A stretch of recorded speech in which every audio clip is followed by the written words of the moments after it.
Mosjid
কালিমাতে শুকর আদায় করি মহান রবের দরবারে যে মহান আমাকে আপনাকে কবুল করেছেন। কালিমাতে শুকর আদায় করে বলি আলহামদুলিল্লাহ। আর জোরে বলেন আলহামদুলিল্লাহ। লাখ কোটি দরুদ সালাম দিয়া নবীর কদমে আল্লাহ যেন কবুল করে বলেন আমিন। আর জোরে বলেন আমিন।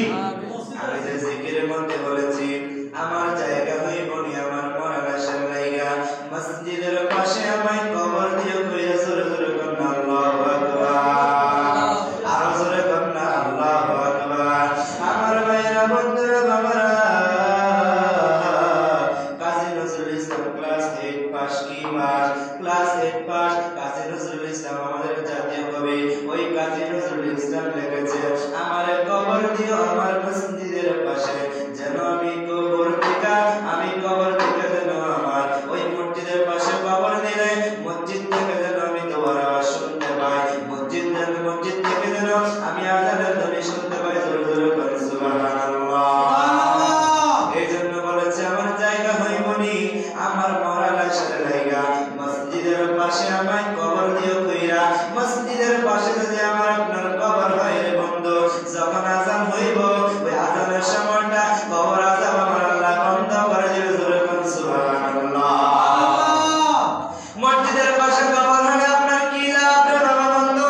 মসজিদে যখন দুরূদ সালাম করা হয় যখন মিলাদ কিয়াম করা হয় যখন কবরবাসীর জন্য দোয়া করা হয় ওই কবরবাসী কবর থেকে সরাসরি মসজিদ থেকে আওয়াজ শুনতে পায়। আর কবরবাসী ডাইকা কয় আল্লাহ আমার ছেলে আমার জন্য দোয়া করতেছে আমার ভাই আমার জন্য দোয়া করতেছে আমার পূর্বপুরুষ আমার জন্য দোয়া করতেছে আমার আহলে বাইত পরিজন আমার জন্য দোয়া করতেছে। আল্লাহ দোয়ার উসিলা কইরা আমারে মাফ কইরা দাও। আমার আল্লাহ বলে যা যা তোর সন্তান তোর জন্য দোয়া করেছে তোর ভাই তোর জন্য দোয়া করেছে তোর আহলে বাইত পরিজন তোর জন্য দোয়া করেছে। আমি আল্লাহ সাক্ষী হইয়া গেলাম আমার ফেরেশতাদেরকে সাক্ষী নিয়া আমি আল্লাহ তোমার জীবনের গুনাহগুলো মাফ করিয়া দিলাম। জোরে আল্লাহু আকবার। এজন্য বলছে মসজিদের পাশে আমায় কবর দিও কইরা। আমরা যখন মানুষের কবর করতে যাই মাটিগুলা কইরা আমরা গর্ত কইরা আমরা তারপরে আমরা মানুষকে কবর দেই। বলুন ঠিক না বেটি? আর বলুন ঠিক না বেটি? আমার ভাইরা বাবারা বন্ধুরা আমার আমি যেদিন যাবো মাইরা দুনিয়া ছাড়িয়া জামা কাপড় সবাই আমায় নিবেরে খুলিয়া চারজনে চার কান্দে নিয়া নিবেরে কবর শোয়া জবান করে সবাই বলেন আল্লাহু আকবার। জোরে বলেন আল্লাহু আকবার। আমি যেদিন আপনি যেদিন দুনিয়া থেকে চলে যাবেন আপনার বাবা আপনার জরুর যখন চলে গেছে তাদেরকে যখন আমরা কবরে শোয়াইছি রে বন্ধু তাদের শরীর থেকে দামি দামি পোশাকগুলো খুলিয়া রেখে দিয়েছি। পোশাকগুলো কাটিয়া তিন টুকরা পাঁচ টুকরা সাদা কাপড় পরাইয়া অন্ধকার কবরের বাসিন্দা সাদা কাপড়ের প্যাকেট বানাইয়া মসজিদের পাশে চার পেয়ারা চালকি আছে রে ওই পালকি টাকা দিয়ে চড়াইয়া হাজার মাঠে জানাজার নামাজ শেষ কইরা চার কাঁধে নিয়ে 10 কদম করে 40 কদম করিয়া গনিয়া কবরের মধ্যে ঢুকাই দিছে। কথা কোন ঠিক না বেটি? জোরে ঠিক না বেটি? মানুষ কই যায় রে দুনিয়া ছাড়িয়া মসজিদের ওই পালকি আনা দোলাদ সাজায়া মানুষ কই যায় রে বলুন মানুষ কই যায় রে দুনিয়া ছাড়িয়া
কথা বলুন ঠিক না বেঠিক? আর জোরে বলুন ঠিক না বেঠিক? ওই কবরের বন্ধু, ওই কবরের সাথে যদি নবীকে বানাও, অন্ধকার কবরে আমার নবী মদিনা হতে নূর নিয়া আপনার আমার অন্ধকার কবর আলোকিত করিয়া দিবে। আল্লাহু আকবার। আমার ভাইরা বাবার বন্ধুরা, আজকে যে টপিকসের উপর কথা বলবো সেটা হলো রাসূলুল্লাহ সাল্লাল্লাহু আলাইহি সাল্লামের মুজিজা সম্পর্কে। আল্লাহ রাব্বুল আলামিন হাকামুল হাকিমিন কোরআনুল কারীমের 30 সূরা আল-নাসর মধ্যে আমার আল্লাহ জানিয়ে দিয়েছে, ওয়া রাফা'না লাকা যিকরা। হে হাবিব, হে আমার বন্ধু, দুনিয়ার যত বড় চেষ্টা করবে আপনার সারা, আপনার চাচা, আপনার পরিবারের সদস্যরা আপনাকে যত চেষ্টা করবে, আপনার জিকির, আপনার শান আমি আল্লাহ বুলন্দ করিয়ে দিয়েছি। দুনিয়ার মোল্লা মুন্সি বলবে, আপনার চাচা, আপনার পরিবারের সদস্যরা যত চেষ্টা করবে বলবে, আপনার মর্যাদা কমাইতে পারবে না। কারণ আমি আল্লাহ কোরআনে ঘোষণা দিয়ে দিয়েছি, আপনার চরিত্র, আপনার আখলাক, আপনার সিরাত, আপনার সুরত আমি আল্লাহ, আপনার শান মর্যাদা আমি আল্লাহ বুলন্দ করিয়ে দিয়েছি। আল্লাহু আকবার। আল্লাহ রাসূলুল্লাহ সাল্লাল্লাহু আলাইহি সাল্লামের আকাশ তুমি মর্যাদা যে কেউ ইচ্ছা করলে কেউ কমাইতে পারবে না, কারণ মর্যাদা বাড়াইয়া দিয়েছেন কে? আল্লাহ। আর বলুন কে? যে আল্লাহ রাব্বুল আলামিন তার হাবিবের কথা, তার হাবিবের চরিত্রের কথা, তার হাবিবের সুরতের কথা আমার আল্লাহ কোরআনুল কারীমের মধ্যে বলে দিয়েছে, ইন্নাকা লাআলা খুলুকিন আযীম। হে হাবিব, ও আমার নবী রাহমাতুল লিল আলামিন নবী গো, নিশ্চয় আপনি হলেন মহান চরিত্রের অধিকারী। আপনার চরিত্রের মধ্যে কেউ কোনোদিন কলঙ্ক লাগাইতে পারবে না, কারণ আপনার চরিত্র সম্পর্কে আমি আল্লাহ কোরআনে ঘোষণা করে দিয়েছি। আল্লাহু আকবার। আমার ভাইরা বাবারা বন্ধুরা, রাসূলুল্লাহ নবী এবং রাসূলদের হলো মুজিজা, আর ওলি আল্লাহর হলো কারামাত। জোরে বলুন আল্লাহু আকবার। কারামাত কাউলিয়া হক, ওলিদের কারামাত হলো সত্য, আর নবীদের মুজিজা হলো হক। নবীদের কারামাত সত্য, নবীদের মুজিজা হলো সত্য, আর ওলিদের কারামাত সত্য। জোরে জোরে বলুন সুবহানাল্লাহ। আমার ভাইরা বাবারা বন্ধুরা, এক একটা নবীকে আল্লাহ রাব্বুল আলামিন এক একটা মুজিজা দিয়েছেন। হযরত মূসা আলাইহিস সালামকে আল্লাহ রাব্বুল আলামিন একটা লাঠি দিয়েছেন, এই লাঠির সাহায্যে সে চলতেন। যখন লাঠিটা যখন জমিনে ছড়াইয়া দিত রে, এটা অটোমেটিক্যালি সাফ হয়ে যাইত। সুবহানাল্লাহ। আল্লাহু আকবার। হযরত ঈসা আলাইহিস সালাম কেমন মুজিজা দিয়েছেন? কোন কবরের সামনে যদি যাইয়া মূসা আলাইহিস সালাম, ঈসা নবী যখন বলতো কুম বিইজনিল্লাহ, ওই কবরবাসীটা মরা মানুষটা কবর থেকে জিন্দা হইয়া দাঁড়াইয়া যাইত। সুবহানাল্লাহ। আল্লাহু আকবার। আমার আপনার নবীরে আমার আল্লাহ এমন মর্যাদা দিয়েছেন বন্ধু, যে নবী যা যখন যা চাইছে আল্লাহর দরবারে আমার আল্লাহ রাসূলুল্লাহ সাল্লাল্লাহু আলাইহি সাল্লামের মনের আশা, মনের ব্যক্ত মুজিজা আমার আল্লাহ পূরণ করিয়ে দিয়েছে। রাসূলুল্লাহ সাল্লাল্লাহু আলাইহি সাল্লামের মুজিজার মধ্যে সর্বশ্রেষ্ঠ মুজিজা হলো আল কোরআন। 30 পারা কোরআনুল কারীম। জোরে জোরে বলুন আল্লাহু আকবার। যে কোরআনের মধ্যে আপনি যা চাইবেন, যে সমস্যার সমাধান চাইবেন, আপনার মানব জীবন, রাষ্ট্রীয় জীবন, সামাজিক জীবন, পারিবারিক জীবন, যে কোন আপনি যেভাবে চলবেন, যেভাবে আপনি খাইবেন, কিভাবে আপনি ঘুমাইবেন, সব কিছু আল্লাহর কোরআনুল কারীমের মধ্যে আমার আল্লাহ 30 পারা কোরআনের মধ্যে ঘোষণা দিয়ে দিয়েছে। বিস্তারিত আমার আল্লাহ 30 পারা কোরআনে নাযিল করে দিয়েছেন। সুবহানাল্লাহ। এই জন্য কোরআনকে বলা হয় ইসলামের পূর্ণাঙ্গ জীবন ব্যবস্থার নাম হলো আল কোরআন। আল কোরআন। জোরে বলুন সুবহানাল্লাহ। আজকের কোরআন যদি সংবিধানে থাকতো, রাষ্ট্রের মধ্যে থাকতো, তাহলে রাষ্ট্রের মধ্যে অরাজকতা চলবে না, রাজনৈতিক কারণে চলবে না। আমার সমাজে, আমার পরিবারে, আমার মহল্লা, আমার ঘরে, আমার নিজের ভিতরে যদি আল্লাহর কোরআনুল কারীমের 30 পারার যদি কোরআন 30 পারা থাকতো, তাহলে কখন আমরা বেনামাজি হইতে পারতাম না, কখন আমরা দাড়ির মধ্যে ফুল লাগাইতে পারতাম না, কখন আমরা রাসূলের সুন্নতের আমলটা আঘাত করতে পারতাম না। কথা বল ঠিক না বেঠিক? এক মুসলমান আর এক মুসলমানকে আমরা কখনো মারতে পারতাম না, সুন্নিতের দরবারগুলা, মাজারগুলা কখনো বাঁধতে পারতো না, কারণ তাদের মধ্যে যদি সঠিক রূপে যদি কোরআনুল কারীম থাকতো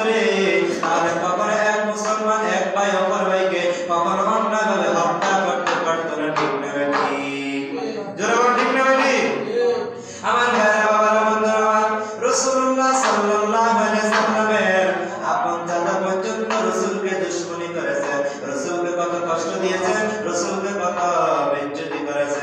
কিন্তু আল্লাহ বলে বন্ধু আপনি টেনশন করেন না, আমি আল্লাহ হইলাম ইজ্জত সম্মানের মালিক। আল্লাহু আকবার। বলেন ইজ্জতের মালিক কে? আল্লাহ। বলে আমি আল্লাহ হইলাম ইজ্জতের মালিক, আমি আল্লাহ হইলাম বেইজ্জতের মালিক। আমি আল্লাহ যাকে ইচ্ছা করি তাকে ইজ্জত দেই, আমি আল্লাহ যাকে ইচ্ছা করি সম্মান দেই, আমি আল্লাহ যাকে ইচ্ছা করি তাকে আমি আল্লাহ বেইজ্জতি করে দেই। কথা কষ্ট করে দেই, কারণ এটা হলো আমি আল্লাহর হাতে। কাউকে সম্মান দেব, কাউকে ইজ্জত দেব, কাউকে বেইজ্জত করব, এই কারণ এটা আমি আল্লাহ নিজে করে দিল। আল্লাহু আকবার। আর বলুন আল্লাহু আকবার। আমার ভাইরা বাবারা বন্ধুরা আমার, রাসূলুল্লাহ সাল্লাল্লাহু আলাইহি সাল্লামের মর্যাদা কেমন? আকাশ চুম্বি মর্যাদা। আল্লাহর নবী সাল্লাল্লাহু আলাইহি ওয়াসাল্লাম আবু জাহেল বলে আমার ভাতিজা মুহাম্মদ আমাদের বাপ দাদা ধর্মের মধ্যে সুলকানি লাগাইছে, আমাদের বাপ দাদা ধর্মের মধ্যে সুলকানি লাগাইছে, সহ্য করতে পারি না, সহ্য করতে পারি না। আমরা হইলাম ইহুদি নাসারা খ্রিস্টান, আমাদেরকে আমাদের কাছে আমাদের ধর্মে আমাদের সমাজে আমাদের গোত্রে আমাদের বগরে আমাদের বংশের মধ্যে আখিরি নবী আল্লাহ পাঠিয়ে দিয়েছে। সে যে কোরআনের দাওয়াত দেয় সেটা কোথায় পাইছে? আমাদের বাপ দাদার ধর্মের মধ্যে সুলকানি লাগাই দিচ্ছে। না না না, আমরা সহ্য করতে পারবো না, সহ্য করতে পারবো না, সহ্য করতে পারবো না। আমার ভাইরা বাবারা বন্ধুরা, বাদশা হাবিব বিন মালিককে দাওয়াত দিল, হে বাদশা হাবিব বিন মালিক আপনাকে আমি আমন্ত্রণ করলাম। কেন?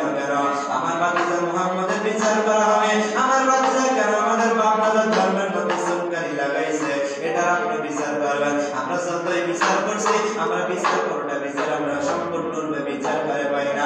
এবার হাবিব বিন মালিক আবু জাহেল চিঠি দিল, দাওয়াত করলো, আমন্ত্রণ কইরা হাবিব বিন মালিককে দাওয়াত করার পরে মুহাম্মদ সাল্লাল্লাহু আলাইহি সাল্লামকে জানানো হলো, হে মুহাম্মদ, হে আমার ভাতিজা আগামী কাল অমুক দিন অমুকটার সময় অমুক জায়গায় মিটিং আছে, মিছিল আছে, এখানে তোমাকে আমরা কিছু প্রশ্ন করব। বলে কি প্রশ্ন? বলে বাদশা হাবিব বিন মালিককে দাওয়াত দেওয়া হয়েছে। বাদশা হাবিব বিন মালিককে দাওয়াত দেওয়া হয়েছে। বাদশা হাবিব বিন মালিক তোমার কাছে আসবে, তোমাকে কিছু প্রশ্ন করবে। যদি তুমি সঠিকভাবে প্রশ্নের উত্তরগুলো দিতে পারো রে, বাদশা হাবিব বিন মালিক তার রাজা প্রজা যা আছে সৈন্য, এবং আমি আবু জাহেল আমার সৈন্য দলবল আছে, সমস্ত কিছু নিয়ে তুমি মুহাম্মদের হাতে ইসলাম ধর্ম গ্রহণ করে ফেলবো। সুবহানাল্লাহ। আল্লাহু আকবার। আল্লাহু আকবার। বারবার ঠিক কথা চাচা, আমি দাওয়াত কবুল করলাম, আলহামদুলিল্লাহ। যখন কেউ আপনাকে দাওয়াত দিলে তখন সুন্নাত ধরো, দাওয়াত দেওয়ার সাথে সাথে বলবেন আলহামদুলিল্লাহ, জোরে জোরে বলবেন সুবহানাল্লাহ।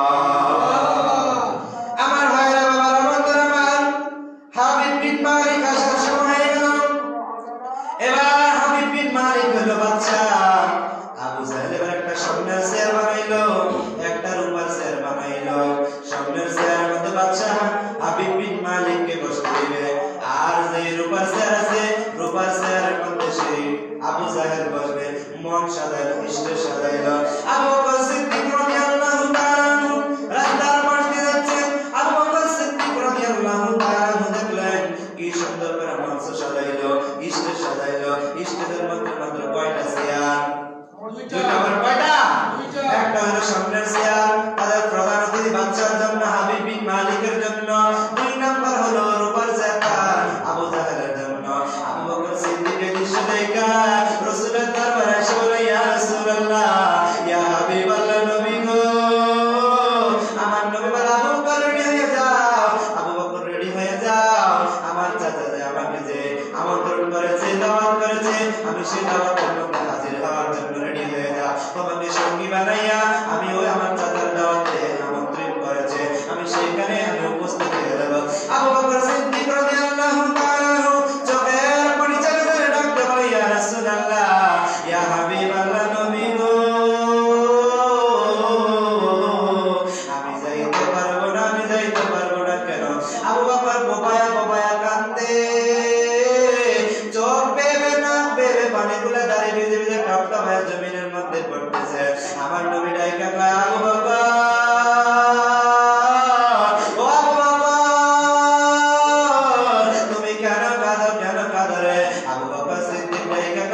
রাসূলুল্লাহ ইয়া হাবিবাল্লাহ নবী কই জন্য কাঁদে আপনার দাদা মন সাজাইছে মঞ্চের মধ্যে দুইটা চেয়ার সামনের এবং রূপার সামনের চেয়ারের মধ্যে বসবে বাচ্চা হাবিব বিন মালিক আর রূপা চেয়ারের মধ্যে আপনার চাচা আবু জাহেল আমার নবী বলে চিন্তা কইরো না কারণ সম্মানের মালিক কে কথা বলো সম্মানের মালিক কে আল্লাহ একটু আগে আমি বলেছি সম্মান দেওয়ার মালিক হইল আল্লাহ বিদ্যুৎ করার মালিক হইল আমার আল্লাহ আমার ভাইয়েরা বাবারা বন্ধুরা আমার এবার আল্লাহর নবী হযরত আবু বকর সিদ্দিক রাদিয়াল্লাহু তাআলা কে সাথী বানায় আল্লাহর নবী চলে গেলেন দাওয়াতের মধ্যে যখন যাইলো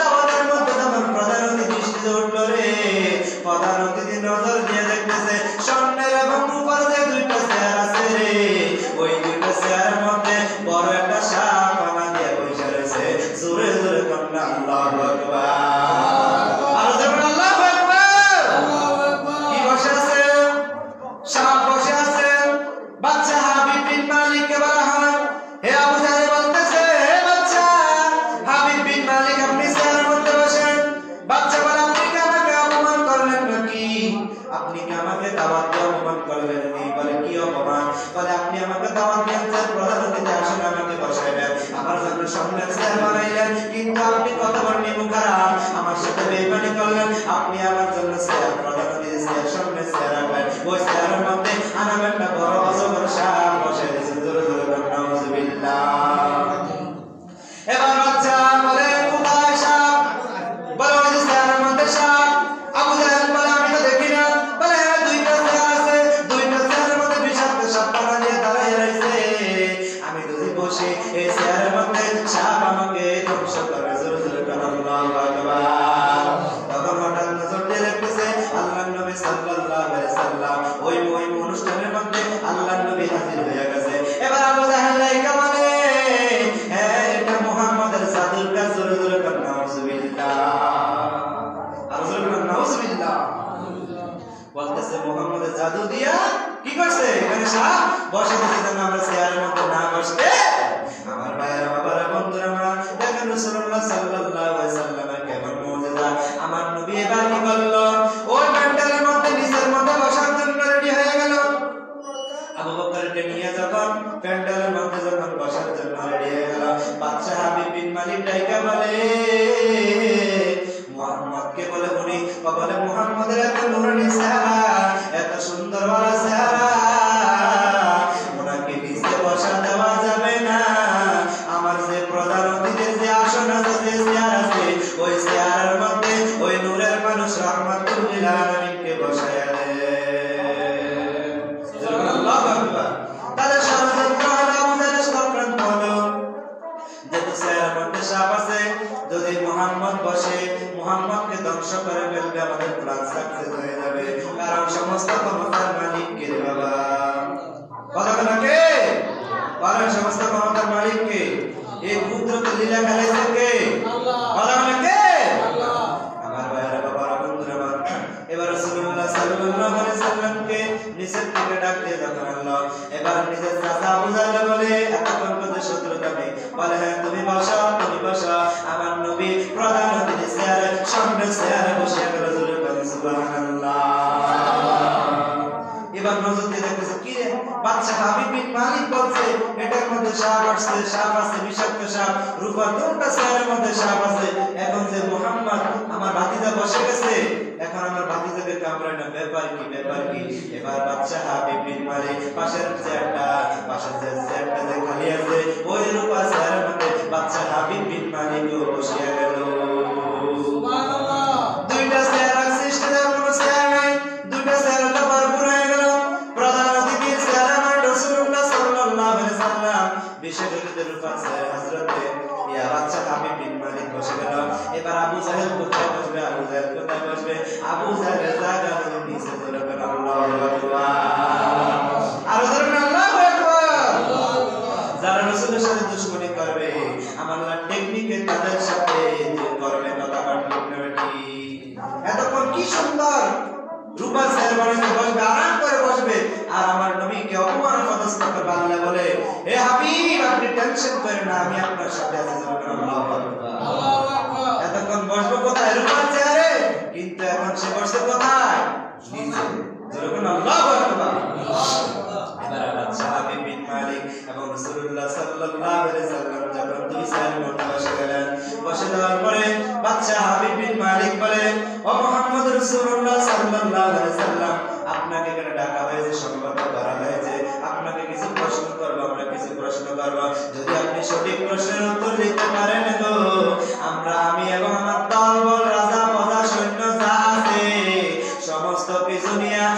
হাতে কালেমা গ্রহণ করে মুসলমান হয়ে যাব।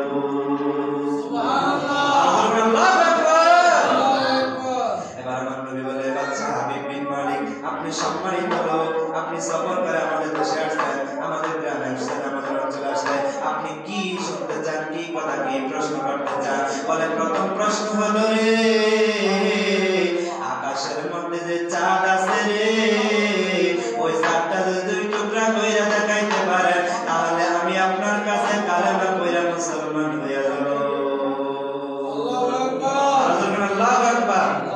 বলে, শুধু একটা এই কাজটা করলে কি আপনি মুসলমান হবেন? বলে, না না, আপনি তো বলছেন আপনি যা চাইবেন আমি আপনাকে, আপনি যা করতে বলবেন আমি সব করে দেখাবো। বলে, আপনি এটা করেন, তারপরে একের পর এক আমি কি করব, একের পর এক আপনি বলবো, আপনি আমাকে দেখাই দিবেন। আমার ভাইয়ের বাবার বন্ধুরা আমার, বাদশা হাবিব বিন মালিক বলল, আকাশের পূর্ব আকাশে যে চাঁদ আছে, চাঁদটা দুই টুকরা করে দেন। আমার নবী সাল্লাল্লাহু আলাইহি সাল্লাম যখন শাহাদাত আঙ্গুল দিয়ে ইশারা দিল, সাথে সাথে আকাশের চাঁদটা দুই টুকরা হয়ে গেছে। আল্লাহু আকবার। এবার হাবিব বিন মালিক বলে, শুধু দুই টুকরা করলে হবে না গো, দুই টুকরা করলে হবে না, ওই আকাশের চাঁদটা আবার আপনি জোড়া লাগায় দেন।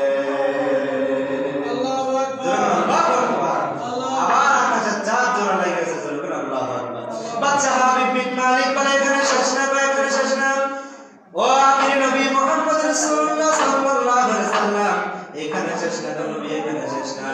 ওই দিনের বেলা যে পূর্ব আকাশে যে সূর্য উঠছে, পশ্চিম আকাশে যাইয়া যে ডুবছে গো, ওই সূর্যটা আবার যদি আপনি পূর্ব আকাশে উঠাইয়া আবার দিনের মতো সূর্যের আলো দেখাইতে পারেন, তাহলে আমি আপনার কাছে মুসলমান হয়ে যাব। ইশারা করলো রে, সাথে সাথে পূর্ব আকাশে আবার আমার আল্লাহ সূর্য উঠাইয়া দিয়েছে। আমার ভাইরা বাবারা বন্ধুরা, এই সমস্ত মুজিজাকে তারপর প্রশ্ন করলো হাবিব বিন মালিক, প্রশ্ন করলো, হে মুহাম্মদ রাসূলুল্লাহ সাল্লাল্লাহু আলাইহি সাল্লাম, আপনি যে কোরআনের দাওয়াত দেন, এই কোরআনের একটা বাড়ি আছে, আমার একটা বাড়ি আছে, আপনার একটা বাড়ি আছে, সকল মানুষের একটা বাড়ি আছে। আপনি যত বিল্ডিং বানাই না কেন, যত টাইলস দিয়ে বিল্ডিং বানাই না কেন, যত ছাদ দিয়ে বিল্ডিং বানাই, যত কারুকাজ করে নকশা করে আমরা ঘর বানাই না কেন, এটা আমার আপনার আপন ঘর না, এটা আমার আপনার আসল ঘর না। আসল ঘর হলো কবর, কবর কথা ঠিক জোরে আপনি লক্ষ লক্ষ টাকা দিয়ে বিল্ডিং বানান, আসবাবপত্র কিনেন, মরার পরে আপনার ছেলে আপনাকে এক সেকেন্ডের জন্য রাখবে না, নিচে নামাইয়া ফেলবে, আপনার শরীরের দামি দামি পোশাক গুলা খুলিয়ে ফেলবে, আপনাকে একটা কাপড় দিয়ে ঢাকনা দিয়ে দিবে। মসজিদের ইমাম সাহেবকে বস করবে, ইমাম সাহেব ভয় লাগে বাবার পাশে রাখতে থাকবে, কথা ঠিক। মানুষ মারা যাওয়ার পরে নিজের আপন সন্তান ধারা থাকে না, আপন স্ত্রী যার জন্য এত কষ্ট করলো, যে ছেলের জন্য বাড়ি করলো, ধারণ করলো, সম্পদ করলো, যে মেয়ের জন্য কত কিছু করলো, ওই মেয়ে বলে ভয় লাগে, ওই ছেলে বলে ভয় লাগে, ওই স্ত্রী বলে ভয় লাগে। মসজিদের ইমাম সাহেবকে ভাড়া কইরা কুরআনুল কারীম তেলাওয়াত করেন। আপনি চিন্তা করেন বাবা, আপনি সন্তানের জন্য কত কিছু করলেন, আপনি আপনার স্ত্রীর জন্য কত কিছু করলেন, ওই মরার পরে আপনার স্ত্রী আপনার কাছে 4 ঘন্টা 3 ঘন্টা থাকতে পারে না, ভয় লাগে, ঠিক না ভাই? যারা ঠিক না ভাই? আর ইমাম সাহেব হুজুরকে দোয়া দিয়ে বানাইছে, ইমাম সাহেব হুজুরকে ভয় করে না, করেনি? কথা করেনি? আপনি যেমন মানুষ, আপনার মাথার আগে চুলের আগা থেকে পায়ের তলা পর্যন্ত যা আছে আমারও তো তা আছে, ঠিক না ভাই? আপনি যদি ভয় পান, ইমাম সাহেবকে ভয় পায় না, কারণ ইমাম সাহেব কোরআন এবং হাদিস পড়ছে, কথা বলেন ঠিক না ভাই? আপনার কাছে যেমন ভয় লাগে, একটা ইমাম সাহেবের কাছে তো তেমন ভয় লাগে, এটা তার লোহা দিয়ে একটা ইস্টেমাল দিয়ে বানানো। আপনি যেমন রক্তে কষ্ট করা মানুষ, এটা আমিও তো রক্তে করা মানুষ, কথা বলেন ঠিক না ভাই? আমার ভাইরা বাবারা বন্ধুরা আমার, যে সন্তান জন্য এত কিছু করলেন, এই সন্তান আপনাকে পালাইয়া দিয়ে চলে যাবে, আপনাকে কবরস্থ কবরের মধ্যে ঢুকে চলে আসবে। আমার নবী বলে, ও আম্মা, আমি নবীকে যদি আপন বানাইতে পারো, মরণে কবরে হাসরে ফুলসারাতে আমি নবীর প্রত্যেকটা ঘাটিতে তোমার বিপদের কালে মুক্তির কারণ হয়ে দাঁড়াবো। আল্লাহু আকবার, আল্লাহু আকবার। তাহলে রাসূলকে ভালোবাসার দরকার আছে না নাই? জোরে বলেন আছে না নাই? এবার বাদশা হাবিব বিন মালিক প্রশ্ন করলেন, মুহাম্মদ, কোরআনের কোরআনের বাড়ি হলো লাউহে মাহফুজে। সুবহানাল্লাহ। এই কোরআনের দাওয়াত যে আপনি দেন, এই কোরআনটা কবে নাযিল হয়েছে, কোন সময় নাযিল হয়েছে?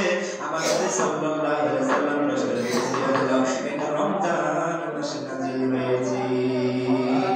বাচ্চা হাবিব বিন মালিক প্রশ্ন করল, মুহাম্মদ আপনি যে কোরআনের দাওয়াত দেন, এই কোরআন কি দিনে না রাতে নাযিল হয়েছে? তখন আমার নবী সাল্লাল্লাহু আলাইহি ওয়াসাল্লাম হাবিব বিন মালিকের প্রশ্নের উত্তর দিয়ে জানিয়ে দিয়েছে, এই কোরআন আমার আল্লাহ সবের কথা বলে দিনে নাযিল করেছে। আল্লাহু আকবার।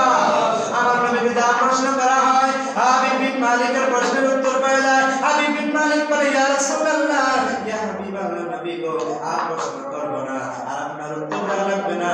আমার সৈন্য, আমাকে এবং আমার সৈন্য যা আছে সবাইকে আপনি কালেমা পড়ে মুসলমান বানায় দেন। আবু জাহেল কয়, কি রে বাদশা হাবিব বিন মালিক কেন মুহাম্মাদের বিচার করার জন্য, মুহাম্মদকে জিজ্ঞাসা করার জন্য। এখন বাদশা হাবিব বিন মালিক যেন মুসলমান হয়ে গেল। বাদশা হাবিব বিন মালিক কাইকে বলে যে মুহাম্মদের কথা কোরআনে আছে, যে মুহাম্মদের কথা এত সুন্দর কোরআনের দাওয়াত দেয়, এত নূরের একটা মানুষ, এত সুন্দর একটা মানুষ। এই আমি যখন আমি আমার বাসা থেকে যখন রওনা হয়েছি, তখন আমি চিন্তা করে আসছি, তখন আমি ডিসিশন নিয়ে আসছি, যদি আমার প্রশ্নের উত্তরগুলো হুবহু দিতে পারে, আমি মুহাম্মদের হাতে কালেমা পড়ে মুসলমান হয়ে যাব। ইয়া রাসূলুল্লাহ, ইয়া হাবিবাল্লাহ, নবী গো, আপনি আমাকে কালেমা পড়ে আমাকে মুসলমান বানায় দেন। আমার নবী বলে পড়েন, লা ইলাহা ইল্লাল্লাহু মুহাম্মাদুর রাসূলুল্লাহ সাল্লাল্লাহু আলাইহি ওয়াসাল্লাম। জোরে জোরে বলি ইয়া রাসূলুল্লাহ। আমার নবীকে আমার আল্লাহ কেমন মুজিজা দিয়েছেন, কেমন মুজিজা দিয়েছেন। অন্যান্য নবীদের কেমন আল্লাহ হাউজে কাউসার পানি ফিরাইতে দিবেন না, দায়িত্ব দিবেন না। হাউজে কাউসার পানি ফিরানোর দায়িত্ব আমার নবীকে দিয়েছেন। সমস্ত নবী এবং নবীর উম্মতরা কিয়ামতের ময়দানে নাফসি নাফসি বলে কাঁদবে, শুধু আমার আপনার নবী রব্বি হাবলি উম্মতি বলে কাঁদবে। আপনি তো রাসূলের খাঁটি প্রেমিক হন, খাঁটি উম্মত হন, রাসূল আমাকে আপনাকে সুপারিশ করে আল্লাহর জান্নাতে নিয়ে যাবে। আল্লাহ যেন আমাদেরকে রাসূলের মুজিজার উপরে বিশ্বাস, আকীদা স্থাপন করে দুনিয়া থেকে বিদায় হওয়ার তৌফিক দান করে।